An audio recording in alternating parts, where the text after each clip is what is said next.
¿Qué pasa, gentuza? Chusma, ¿cómo estáis? Bueno, pues por aquí yo estoy a martes y tengo que decir que me estoy pegando un buen palizón con el canal últimamente porque ayer lunes grabé doble directo, ni más ni menos. El primero fue con el señor Tony Lyon, que arrancamos con esa sección, como decía, en directo de los maestros cerveceros. Si no lo habéis visto todavía, echadle un ojo porque lo que comentamos por allí pues son novedades, noticias, un poco charleta entre colegas, qué estamos leyendo, qué hemos comprado, estuvimos comentando sobre las Plas de Sagunto, la Dragon Ball Legend, etcétera, etcétera. Así que si os lo habéis perdido, todavía estáis a tiempo de entrar a ese directo. Eso fue a las 8 de la tarde de ayer lunes y a las 10 pues se inició el directo en el canal de Guidos, en la guarida del cómic, sobre el club itinerante, pues un recopilatorio que hemos hecho de todo el año, que también estuvo muy divertido, así que ya veis que sesión intensiva, ni más ni menos. Y ahora lo que toca es grabar el vídeo de las lecturas de noviembre.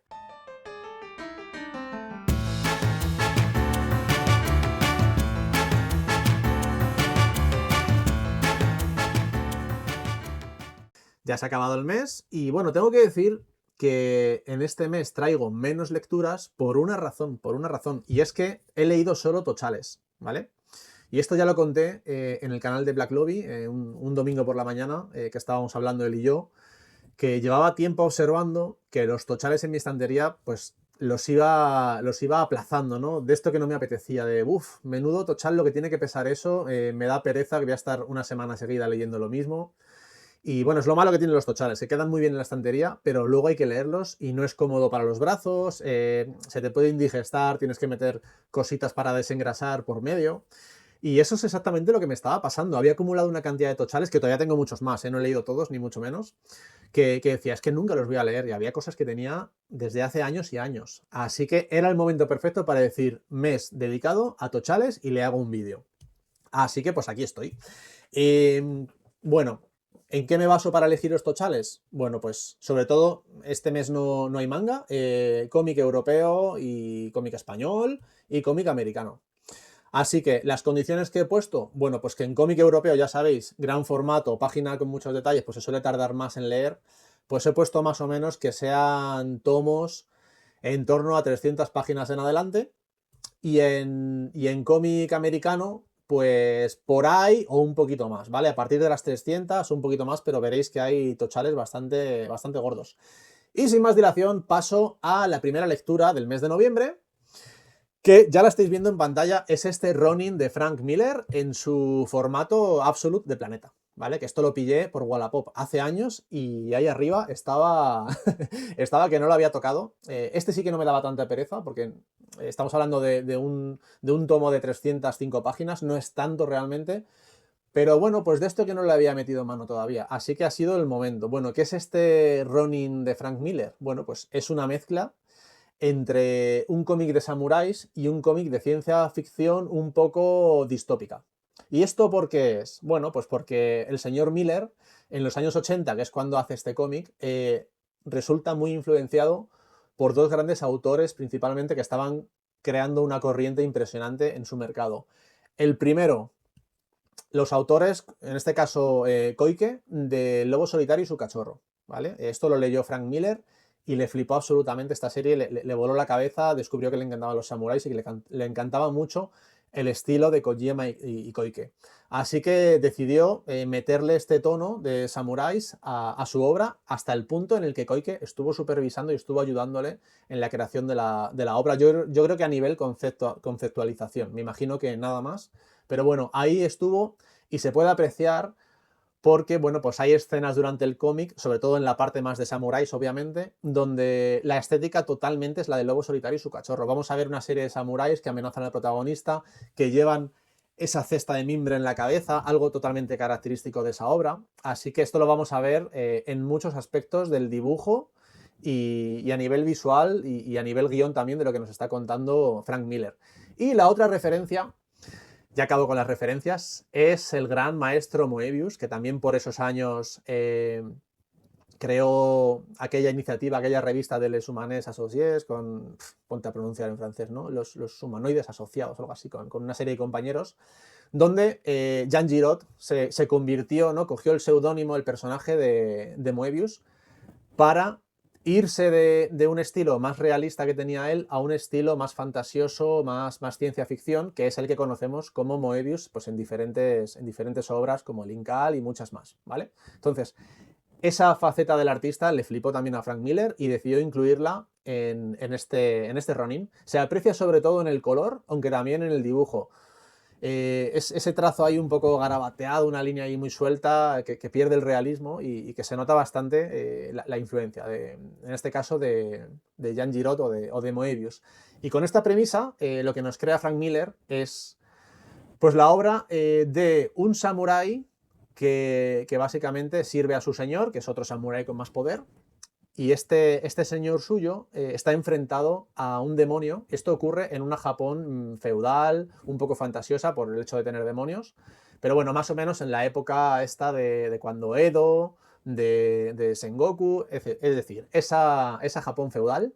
Y lo que va a pasar, y esto no es spoiler porque ocurre en las primeras páginas y sienta el precedente para el resto de la obra, lo que va a ocurrir es que se enfrenta el demonio a este samurái, básicamente le hace una emboscada y el samurái, con su espada especial, que tiene una serie de poderes, consigue no salvarse, pero sí que mueran los dos, tanto él como el samurái.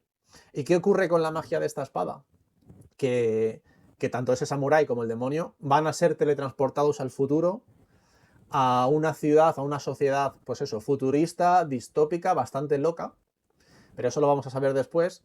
Y este samurái, que era un poco el sirviente o el ayudante del otro, se va a quedar solo, hereda la espada, va a buscar ese camino de la venganza, ¿no?, que encontramos en muchas obras de samuráis, y bueno, pues se va a jurar que se vengaría, etc. Y bueno, al final vamos al futuro, este samurái está ahí con su espada y le vamos a ver una sociedad que no tiene nada que ver con la anterior.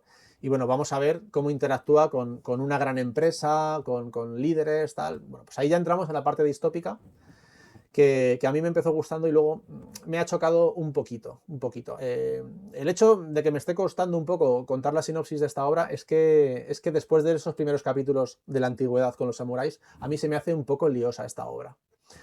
De hecho, bueno, pues el que muere es el samurái, que tiene que ser vengado, y el otro, es que lo he dicho mal, el otro, el sirviente, es el que se va a cargar al demonio, pero va al futuro, ¿vale? Entonces el sirviente es el que está en el futuro. Y bueno, a partir de aquí la parte de distopía, que a nivel visual mola, porque pues vamos a ver una gran corporación con muchas máquinas, con arquitecturas grandes, un poco estilo Akira, ¿no?, podríamos decir, esa gran industrialización en una ciudad que está un poco asolada, tristona, ¿no? Pues todo lo que tiene que ver con la distopía. Y aquí ya la historia se pierde en diferentes luchas, en cosas que a mí me han ido perdiendo poco a poco. Entonces, repito, un inicio muy bueno en cuanto a los samuráis, pero luego se pierde un poquito, es bastante críptica, a veces no es fácil entender qué está pasando. Y no es la primera vez que me pasa con Frank Miller, porque es un autor que, gustándome mucho, tiene dos facetas. La faceta normal de Frank Miller, gran narrador que nos cuenta una historia de manera maravillosa y tal, como puede ser en las obras que ha hecho de Batman, etcétera, etcétera, y que a mí sí me gusta mucho. Y luego está el Frank Miller experimentador, el que se pone a inventar y eso, a experimentar. Que le tenemos, por ejemplo, en Electra Asesina, que no pude con él, tendría que darle una segunda oportunidad, no pude, de verdad, se me hizo bola, demasiado abstracto, que es lo que me pasa también en Ronin. Por ejemplo, en Sin City sí me encantó, aunque también es bastante experimental, pero es experimental en el dibujo, pero la historia no deja de ser género negro y a mí me entró súper bien, entonces es así. Pero bueno, en general, como veis, ya puedo comprobar que Frank Miller experimentador no es muy para mí, así que pues este Ronin se me han quedado sensaciones encontradas. Entiendo que en su día, en los 80, fuera la bomba este cómic, de hecho es que para muchos es de culto, es un referente, pero yo, leído en 2024, no termino de pillarle el punto, ni mucho menos considero que sea una mala obra, para nada, tiene su mérito hacer aquello en aquel momento, pero yo lo estoy leyendo con los ojos de 2024 y con la mentalidad de 2024. Y luces y sombras, lo voy a dejar aquí, de hecho me he deshecho ya de él. Algo que ya lo vengo diciendo en muchos directos, si hay algo que no me encanta, como para conservarlo toda la vida, me deshago de ello porque estamos apretados de espacio y de todo. Así que bueno, este Frank Miller, Ni fu ni fa, no ha estado mal, pero no puedo decir que esperara más, ni menos, simplemente es que a mí no me ha llenado demasiado, pero bueno, entiendo por qué a mucha gente le gusta. Vamos con el segundo tochal de este mes. Ni más ni menos que el señor Will Eisner, Contrato con Dios. Hace ya poco, en un vídeo de la mandanga, pues estuve enseñando que me había llegado. Esto fue más o menos en septiembre, yo creo, agosto-septiembre, porque me lo habían regalado. Y este Contrato con Dios de Will Eisner supone mi primera lectura de una obra de Will Eisner, creador del famoso personaje de Spirit, un tipo que se ha comentado mucho que creó el concepto de novela gráfica. No es verdad, ya existía en Estados Unidos, pero sí que es verdad que lo relanzó o lo popularizó. Así que bueno, tiene su mérito de no publicar una obra serializada en grapas, en numeritos pequeños, sino, pum, publicar tochales, ¿no? Y concretamente este tomo de norma de 530 páginas, es un tochal de tochales. Es decir, agrupa 3 grandes historias creadas por Will Eisner en torno a la obra Contrato con Dios, ¿vale? Vamos a tener una primera que es Contrato con Dios, la más famosa. Vamos a tener una segunda que es Ansia de Vivir. Y una tercera dentro de este tochal que se llama la avenida Dropsy. Y es muy importante esta avenida dentro de este tochal porque todas las historias o casi todas giran en torno a esta avenida. Una avenida muy famosa del Bronx que vamos a ver cómo va evolucionando con el paso de los años. Concretamente, en la primera historia, Contrato con Dios, nos va a contar la historia de un judío que vive en esa avenida, en un bloque famoso pues que lo alquilan para las personas y tal. Y bueno, pues esta persona decide hacer un contrato con Dios de manera que, pues eso, llegan a un acuerdo y, bueno, él en su cabeza, sin hablar con nadie, llega a un acuerdo en el que él se portará bien y su familia estará bien. Total, que le ocurre una adversidad en su familia y se va a dar cuenta, se va a llevar el chasco de que ni contrato ni nada, que la vida es como es y que él tiene que irse a su puta bola y buscarse la vida. Y entonces en ese momento se convierte en el clásico perfil de judío usurero que se dedica a amasar dinero, a crear empresas, a explotar a todos, a pasar por encima de quien haga falta. Y es una historia que realmente es súper interesante. Vamos a ver la transformación de este personaje, que me ha parecido, la verdad es que brutal. No es casualidad que en toda esta obra, en este tocho, el tema del judaísmo esté presente, la religión judía esté presente en todas las historias, porque el propio Will Eisner es judío, se crió en un ambiente, en una familia judía y, bueno, digamos que le pilla muy de cerca y lo ha incluido en sus obras. Pero como veis, no todo es positivo y también es capaz de verbalizar y de exteriorizar los problemas que puede haber, ¿no? En torno a los judíos o como este que se convierte en un usurero, ¿no? En un ser bastante despreciable. Y muy bien, muy bien. Yo no sabía que este tomo incluía varias historias, pensé que todo era Contrato con Dios, pero bueno, esto más o menos es un tercio del tomo. Muy bien, me ha gustado mucho esta historia. La siguiente, Ansia de Vivir. Bueno, pues esta es una historia un poquito más liviana en cuanto a drama y todo eso. Lo que vamos a tener es vecinos de esa zona, ¿no? De la avenida Dropsy, que se van a una casa en las montañas en cierta época del año y allí se van a cruzar cada año con la misma gente. Tenemos la chica que va como de rica y quiere pescar a un rico para solucionarse la vida, pero ella es una muerta de hambre. Tenemos el chaval también soltero que busca un poco encontrar una mujer, etcétera, aparentar.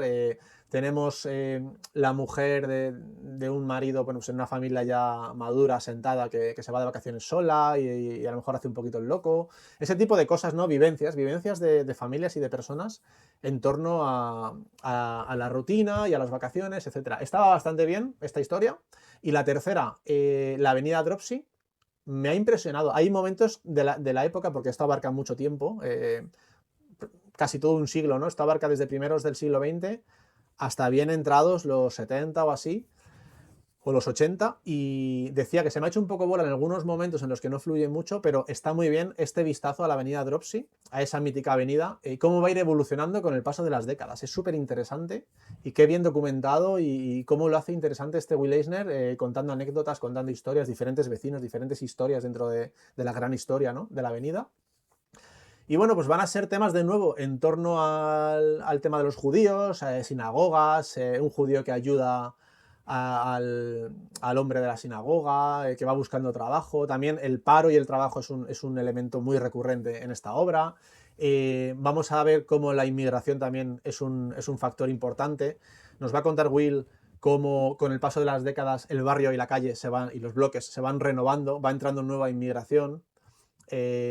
cómo te demuestra o te quiere enseñar que a veces los inmigrantes son los más racistas, porque vamos a ver cómo este barrio primero fue poblado por judíos, luego por italianos, luego por negros, luego por hispanos. Entonces se va a ver cómo los que ya están asentados son racistas con respecto a los que están llegando, ¿no? Y cómo se van desplazando las familias, van saliendo del barrio, otras entrando. La evolución de unos bloques en una avenida que resulta realmente interesante. Así que bueno, este contrato con Dios, muy recomendable. A mí me ha llamado mucho la atención, lo había oído, ¿vale? Pero me ha llamado la atención leerlo y lo fluida que es la lectura, lo bien que se lee para ser una obra tan antigua que empezó en el 70 y tantos. En el 78, si no recuerdo mal, empezó a publicarse hasta bien entrados los 80, casi los 90. Y eso, para los años que tiene y lo clásico que es, el punto de frescura, tanto en las historias como en cómo narrarlas, ¿no? En los dibujos. Hay historias con más texto, con los típicos cuadros esos de diálogo de texto, los cuadros narrativos o los cartuchos que se llaman, y hay otras con menos, pero en cualquier caso, en todos los estilos que nos muestra Eisner en estas páginas, bastante fluido. Me ha llamado la atención. Ya digo que es algo que podría haber sido escrito ahora o hace 10 años sin ningún problema. No parece que tenga los años que tiene, y aquí es donde Will Eisner pues, es el maestro que es y tiene la fama que tiene. Así que a nivel narración, espectacular. A nivel documentación, a nivel hacer las historias interesantes, pues también muy bien. Así que este contrato con Dios, solo puedo decir que en la mayoría de sus páginas e historias, chapó, me ha convencido mucho. Vamos allá con el final de 100 balas, tomo 5, que entra dentro de Tochal porque estamos hablando de 500 páginas. Es que no nos engañemos con los tomos cartoné de FC, que parece que tienes un cartoné de estos de 6-8 capítulos, pero no, meten papel muy fino y al final lo que tenemos es un Tochal comprimido en un tomo que no parece tan Tochal. Pero bueno, estamos hablando de 500 páginas, o sea, 8, 16, unos 22, 24, 25, depende más o menos de capítulos, ¿vale? Entonces, si más o menos, si 100 balas son 100 capítulos y tenemos 5 tomos, ¿vale? Unos son más gordos que otros, pero bueno, la media saldría 20 capítulos o 20 episodios, ¿no? 20 números por tomo, así que estamos hablando de tomos gordos. Este 100 balas número 5, bueno, pues ya os conté el mes pasado la experiencia con el tomo 4, que ya había encontrado ese momento de alargamiento de la historia, de estirar el chicle totalmente innecesario, con calidad, porque las historias están bien hechas, pero innecesario. Y ahora ya sí, en este tomo 5, la cosa se encamina hacia el final. Tras 2, 3 o 4 capítulos que sigue un poco el alargamiento, ya los personajes se centran hacia el final, la historia se dirige hacia la conclusión. Y tengo que decir que la satisfacción ha sido buena. No es que sea un final que diga, oh Dios mío, me ha estallado la cabeza, qué maravilla, pero cierra muy bien todo lo que nos venían contando, toda la trama del Trust, de esos líderes de la familia. No voy a entrar demasiado en detalles, ¿vale? Igual que he hecho en los anteriores comentarios de meses anteriores, ¿no? De este cómic. Los líderes de estas familias, y cada uno con sus intereses, los agentes de esta asociación de milicianos, los propios milicianos, bueno, pues cada uno con sus intereses, con sus amiguismos, con sus alianzas, pues al final todo eso va a confluir en un final que está bastante bien, que vamos a ver de todo, vamos a ver amistad, sangre, dramas de todo tipo, y bueno, y una resolución que a mí en algún aspecto la verdad es que me ha sorprendido, lo cual a estas alturas de obra no era fácil. Así que tengo que decir que un final positivo, pero en cualquier caso, aunque hubiera sido un mal final, yo sí de quedarme con el viaje, ¿no? Y el viaje ha sido muy bueno en su gran mayoría, quitando esos numerajos que considero que está alargado, como ya decía, 100 balas mola muchísimo. Es verdad que al principio está súper bien esto de ver cómo a la gente le van dando los maletines, le explican que esta pistola no es rastreable y eso genera muchas situaciones, y luego ya la cosa, aparcas esos maletines y la cosa se centra en los propios milicianos, en las familias de poder, que es como una mafia, y todo lo que va a pasar ahí en torno a todo eso, que ya digo que me ha convencido bastante. Así que para mí 100 balas, así en definitiva, es una obra bastante larga que mantiene casi siempre el ritmo, la calidad es indudable, me encanta el género negro, el tono que le han puesto los autores, Azzarello y Riso. Y bueno, pues si le tengo que poner una nota, yo diría que 100 balas puede ser de un 8,5. Estamos hablando de una gran recomendación, que a lo mejor le falta un puntito para llegar a un sobresaliente o está casi ahí. Para que os hagáis una idea cuánto me ha gustado. Así que 100 balas se queda para siempre en mi colección. Tengo la sensación absoluta de tener que releerlo, además de una manera seguida. He dejado pasar algunos meses entre tomos. Y ha sido un poco cagada porque hay muchos personajes, ocurren cosas que luego si no te acuerdas pues no estás ubicado. Así que, bueno, por momentos no te cuentan todo de manera lineal, sino que va y viene en el tiempo. Entonces no es fácil de leer, el guión está bastante trabajado y busca la manera de no hacer una historia lineal monótona. Y con todos estos argumentos, con todas estas herramientas, pues se construye un guión muy bueno, que ya digo que se me ha quedado la sensación de tener que pegar una relectura, que lo haré a lo mejor dentro de un par de años, porque es importante distinguir qué personajes desde un principio son milicianos, ¿vale? Con una relectura ya lo veré rápidamente y estaré más atento a lo que hacen al principio, ¿no? Distinguir cuáles son milicianos de cuáles no, que también hay historias de gente que no es miliciana o gente que muere pronto, entonces es importante saber todo eso y bueno, lo dicho, le pegaré una relectura. Y nada más, 100 balas, muy buen cómic. Pasamos a la siguiente obra que veis aquí en pantalla, que es Río, ese tochal publicado por Norma Editorial. Aquí lo que tenemos es el recopilatorio, el integral de 5 álbumes franceses, que además son álbumes de los larguetes. No son de los de 45 páginas, sino que van a más páginas, de manera que esto al final estamos hablando de un europeo de 300 y pico páginas, es bastante largo. ¿Y esto qué es? Bueno, pues lo que nos van a contar es la historia de dos muchachos, un hermano y una hermana, que viven en las favelas de Brasil, en una favela que se llama Flor no sé qué, que no sé si es inventada o está basada en alguna que exista de verdad, pero todo muy realista, ¿vale? Este río, bastante realista, salvo algunos momentos que voy a comentar ahora después. Digamos que te puedo acercar perfectamente a cómo es la vida en una favela. Me lo imagino así tal cual, ¿vale? En todos los aspectos. Y bueno, pues digamos que estos dos chavalines, que estamos hablando de un crío de, yo qué sé, de 6, 7, 8 años y su hermana aún más pequeña, cómo viven con su madre, algo ocurre en la favela y se quedan huérfanos. Se quedan solos una noche por ahí, vagando por la calle, y se van a juntar. Se van a juntar con otros críos que eso ya son críos de la calle, que directamente viven en la calle, que les persigue la policía. Vamos a ver una policía militar bastante represora que incluso los acribilla, los asesina. Entonces, tienen que sobrevivir. Están sobreviviendo un tiempo hasta que dan con una familia rica, ¿vale? Hay una especie de embajador que ha venido a Estados Unidos a trabajar en Río y los van a adoptar. Entonces, a partir de ahí, la historia, la trama se desarrolla en esa dicotomía, en ese doble rol de soy un crío de la favela, pero me están criando pues gente rica, con educación, con un estatus. Entonces a veces va a salir los críos pijos insoportables y otros los críos más de la calle, más supervivientes. Y a raíz de esto, pues vamos a ver cómo estos hermanos van creciendo, van a la universidad y en algún momento se vuelven a relacionar con las favelas, ¿vale? No voy a seguir explicando la historia porque sería un poco destripar. Os he contado más o menos de qué va el primer tomo, que es un poco introductorio, y a partir de ahí, lo dicho, cómo su doble vida de ricachones, pero con contacto en las favelas, con todavía manteniendo relaciones, pues le van a traer problemas, etcétera, etcétera. Vamos a ver en esa favela cómo va a haber guerras por el dominio de la favela, por el dominio de los negocios, el de la droga y otros. Así que súper interesante. Me ha encantado, cada álbum me ha encantado. O sea, este río yo había oído comentarios de todo tipo. Es que es un tomo, además esto lo está comentando por audios de WhatsApp con Nacho Golfe. Es una obra que cuando salió, hace ya yo creo que año y medio o así, cuando salió tuvo mucho hype. La gente estaba como loca con este tomo. Hubo mucha expectación, mucho revoloteo alrededor de la salida, de la publicación. Y luego yo encontré algunas reseñas de, bueno, esto está bien, pero tampoco está en la bomba, ¿no? Se bajó un poco el suflé. Y claro, ¿qué pasa? Que yo ahora, al irlo a leer ahora, venía con unas expectativas más bien bajas porque había oído que no era para tanto.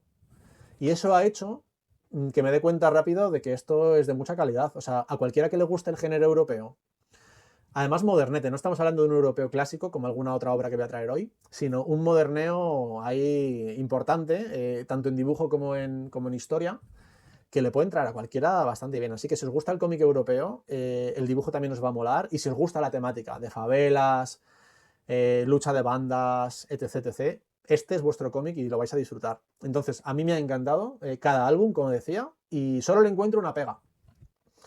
Le encuentro la pega de que hay una parte de chamanismo, ¿no? Que está muy de cultura brasileña, pues de la zona, ¿no? De temas chamánicos, de rituales, demonios, tal. Está muy presente y forma parte de la trama principal.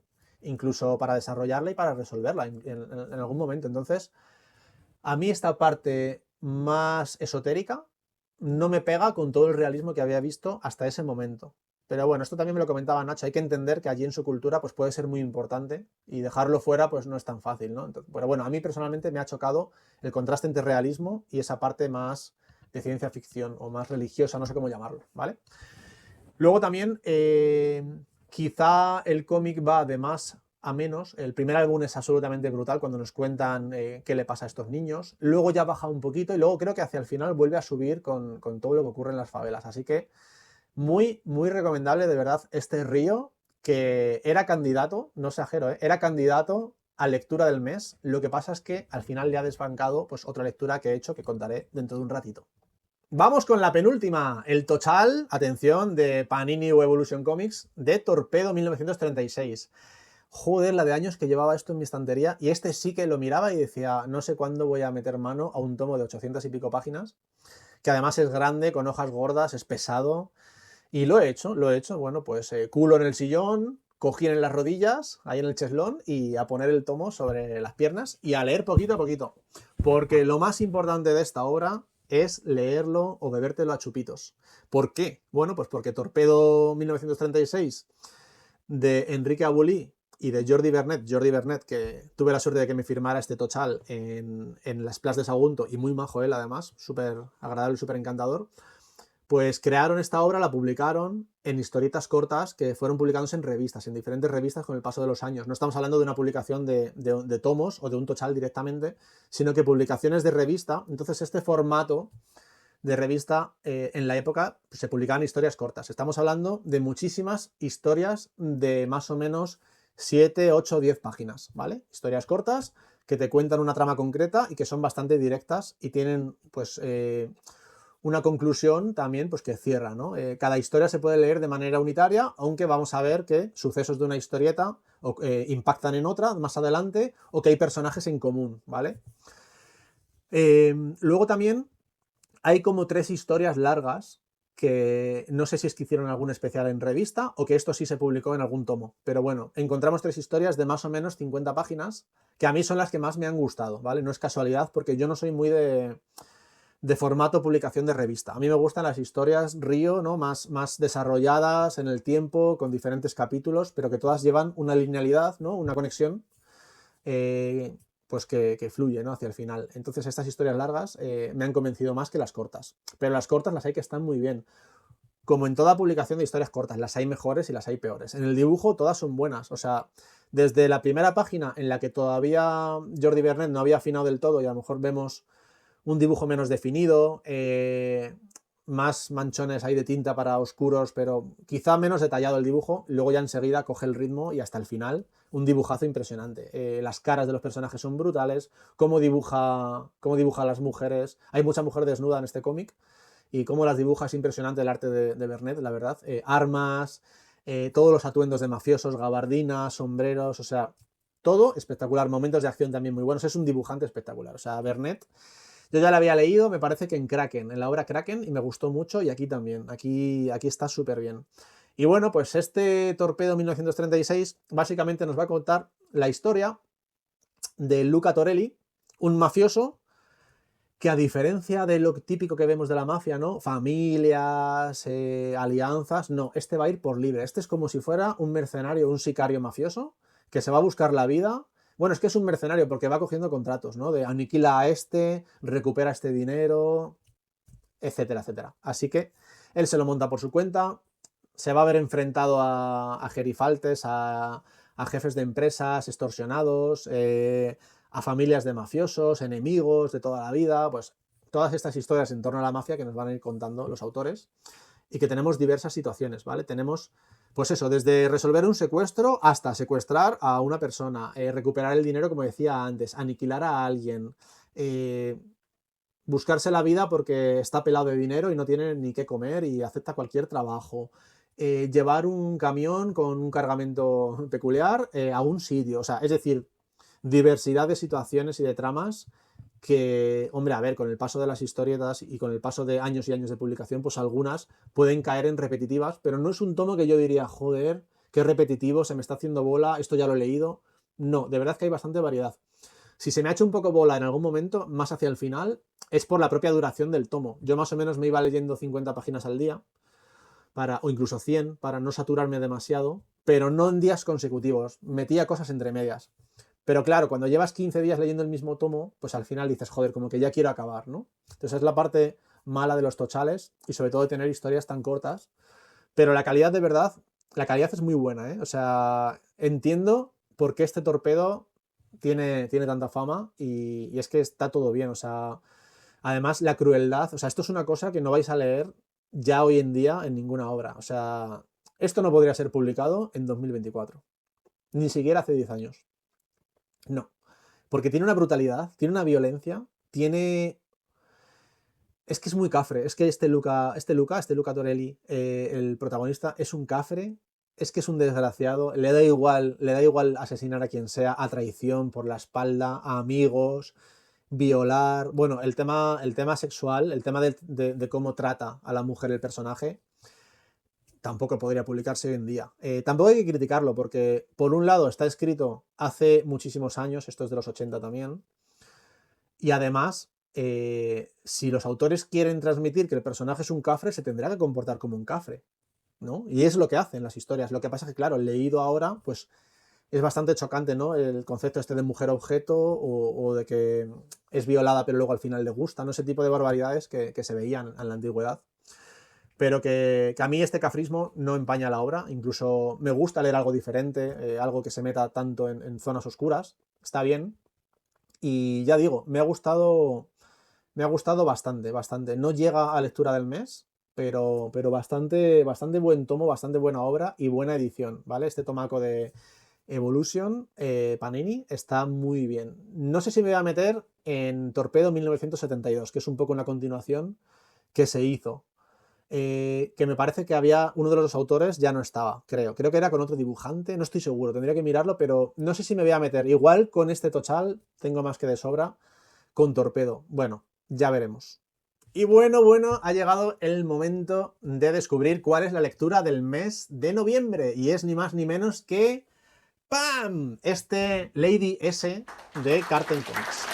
Publicación de Carten de hace unos meses, que bueno, pues autor Van Ham, ¿vale? Yo ya os digo, y esto lo hemos comentado ya varias veces, desde que leí Los Maestros Cerveceros, dije que Van Ham iba a estar todo lo que yo pudiera en mi colección, todo lo que cayera en mis manos o en mi ojo, todo lo que viera por ahí o alguien me recomendara, lo iba a pillar. Así que bueno, pues este Lady S, que yo creo que está a mitad de camino entre las grandes obras de Van Ham y las menos desconocidas. Al revés, las más desconocidas, ¿no? Tiene algún tomito por ahí suelto que no es muy conocido. Dentro de poco en la mandanga os enseñaré uno. Entonces está un poco ahí a caballo, a mitad de camino, entre lo top y lo desconocido o los cómics sueltos por ahí que menos comenta la gente, ¿no? Ojo, esto hablo de popularidad. Otra cosa es la calidad del cómic, porque por algo es lectura del mes, ¿vale? Y este Lady S también es un recopilatorio integral europeo que abarca concretamente 5 álbumes franceses, ¿vale? Antes creo que me equivoqué con Río, no eran 300 y pico páginas, seguramente sean 200 y muchas, pero este sí son 300 y pico porque de nuevo tenemos 5 álbumes y además son álbumes, pues eso, de 50 páginas, por lo tanto, esto da para, no, más bien de un poquito más, ¿no? Da para unas 300 páginas de álbum. Y bueno, pues esto nos va a contar una tipa un poco misteriosa que se llama, bueno, su apodo o como la conocen es como Lady S, pero tiene un pasado, o tiene varios pasados. Ah, amigo, es que de esto trata la obra. Vamos a tener un primer tomo en el que nos van a contar un poquito el origen de esta chica. Tiene un origen en la antigua URSS, nació allí y bueno, le ocurren cosas a su familia, termina sola y termina vagando por ahí, viajando a distintos países y haciéndose una ladrona profesional, ¿vale? Y de ladrona profesional le va a llevar a conocer a una familia americana que la va a acoger y a partir de ahí pues se va a ver cerca de la política de Estados Unidos porque su padre adoptivo es una especie de embajador, ¿vale? Entonces, Fijaos que ahora que lo estoy contando es una historia un poco paralela a los muchachos de la obra de Río, ¿no? Vienen de la pobreza, de la penuria, conocen a un ricachón, les adopta y bueno, pues viven lujo y viven cerca de altas esferas sociales, ¿no? Entonces, bueno, ya quitando la asociación de uno y otro, esta Lady S va a jugar mucho al despiste, ¿no? Porque la gente allí en Estados Unidos no va a saber bien quién es exactamente, quién es esa ayudante del gobernador, del embajador de asuntos exteriores de no sé qué. Y bueno, eso va a generar tramas, ¿no? Y al final, pues Lady S inevitablemente se va a ver incluida, se va a ver mezclada en esas tramas. Tramas políticas, tramas terroristas, tramas que pueden tener que ver con espionaje. Porque esto es lo que es. Esto es un cómic, yo diría, el género sería el del espionaje, más o menos. Sí, porque no entra dentro de aquello de mujer fatal, femme fatal, no. No es exactamente eso, Lady S. Es más inocentona. Pero bueno, sí, quizá espionaje y política sería el resumen, sin entrar en detalles, ¿vale? Entonces, exactamente qué es Lady S. ¿Es una ladrona? ¿Es simplemente una trabajadora? ¿Parece que va a ser una espía o no? Pues con eso juega la obra, ¿vale? Yo no lo voy a resolver, obviamente, leedlo vosotros y vosotras, pero con eso juega la obra y realmente es muy interesante. Vamos a tener, como decía, ese primer tomo de los orígenes de Lady S. Vamos a tener otro en el que la protagonista viaja con su padre a Suecia porque se van a entregar los premios Nobel y van a secuestrar o van a intentar secuestrar a los ganadores de los premios Nobel. Vamos a tener otra historia llevada a Rusia con nieve, etcétera, etcétera. Como veis, diferentes tramas, en cada álbum una diferente, que va a ser súper interesante. Y es que tengo que decir que me parece que era Arnold, el dibujante. Claro, como ya no manejo los cómics en mano, sino que lo enseño en pantalla, y esto va a ser editándolo después, pues no lo tengo a la vista, pero creo que era Arnold, el dibujante. Bueno, pues yo creo que aquí Van Ham buscó un dibujante parecido al que tuvo en Maestros Cerveceros y en el que suele tener en sus obras, ¿no? Parecido a Vallés.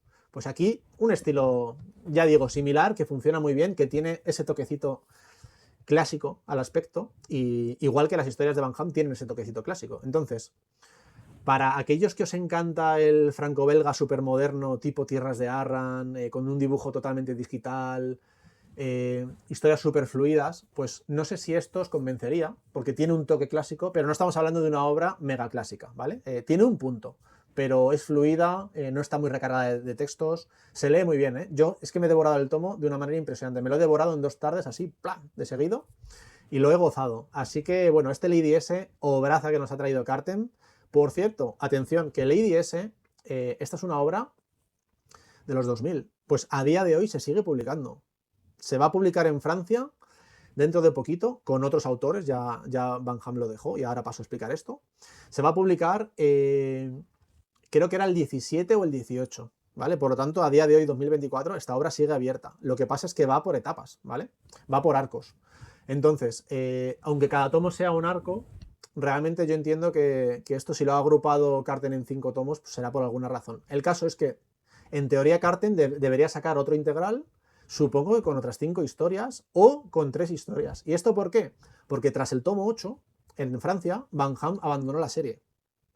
Entonces se la quedó Arnold, que hizo cositas él solo y luego metió a alguien más, no sé si a guionizar o a dibujar. Entonces yo no sé si Carten se va a animar a sacar un segundo integral con 5 volúmenes más o va a sacar simplemente los 3 de Van Ham, no tengo ni idea. Yo pillaría el segundo tomo, tenga el tamaño que tenga, y una vez leído decidiría si seguir y viendo, claro, si Carten publicaría hasta llegar al día de hoy. Lo veo difícil realmente, porque esto es un poco nicho, no es la obra, como decía, más famosa de Van Ham. No sé, yo me imagino que se quedarán con un segundo integral y punto. Pero bueno, el tiempo lo dirá. Espero que no tarden mucho, porque ya digo que en cuanto lo terminé, fui corriendo a decirle a un montón de gente y a comentar en un montón de grupos, joder, cómo mola Lady S. Me ha encantado, de verdad. O sea, es que es una lectura hecha para mí. Es exactamente lo que yo le pido a este tipo de cómic europeo, así con tramas de espionaje, de misterio. Muy bien, de verdad. Y bueno, y este es el colofón a este vídeo del mes de noviembre, que me lo he pasado pipa. No he tenido tantas lecturas como habéis visto, he tenido 6, pero claro, es que son tochales. Entonces, esto sale a más de un tochal por semana. Tochal y medio, concretamente. Entonces, bueno, pues se hace lo que se puede, ¿no? Hay que compaginarlo con trabajar, con las responsabilidades de la vida. Y esto es para lo que me ha dado. Ahora en diciembre, que ya estoy leyendo cositas, bueno, pues me voy a ir a cositas más finas para traer mucha cantidad, poder reseñarla a primeros de enero y ya hacer el top 10 de lecturas del año. Así que dejamos ahí estos 6 tochales, así resumiendo Ronin, ni fu ni fa, bueno, no está mal, bueno. El segundo que traigo es Contrato con Dios, muy buena lectura, muy buena. Yo no sé si ponerlo como obra maestra, como dicen muchos, pero muy buena lectura. El tercero ha sido 100 balas, un cierre bastante bueno a una serie que me ha encantado. El cuarto ha sido Río, pues ya digo que hubiera sido lectura del mes si no existiera Lady S. Muy, muy bueno, también encaja mucho con mis gustos. El quinto ha sido, no me sale, Torpedo 1936. Muy bueno también, para leer a sorbitos, ojo, no os metáis el tochal entero, que no os cabe, por donde queráis. Y el sexto es Lady S, así que ya he hablado mucho de Lady S. Me despido, nos vemos prontito, hasta luego.